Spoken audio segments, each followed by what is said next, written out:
Right, so the first part of this says we've got to verify that this curve y equals x cubed plus 3x squared minus 4x minus 12 has got a root at x equals 2. It's verify, which means we can just say, okay, well, if x equals 2, y equals, what's going to be 2 cubed plus 3 times 2 squared minus 4 times 2 minus 12, which is 8 plus 12 minus 8 minus 12.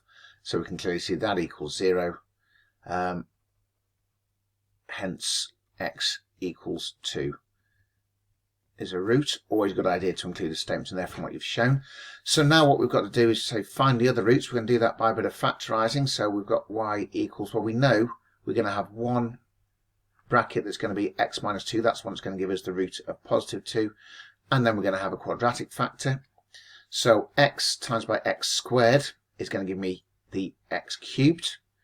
I'm now looking at the minus 12 and say, well, minus 2 times what is going to give me minus 12? That's got to be plus 6.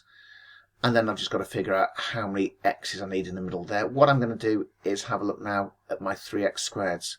I've got minus 2x squareds coming from there.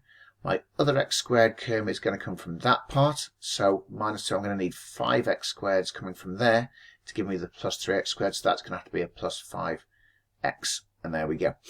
So I've now got y equals x minus 2. I've now got a quadratic to factorise. So let's have a look. Well, yep, that's going to be a plus 2x plus 3. And so now what we've got is we know it's a cubic. We know it's going through minus 3, minus 2, and positive 2. We also know it's going to hit the y-axis at minus 12.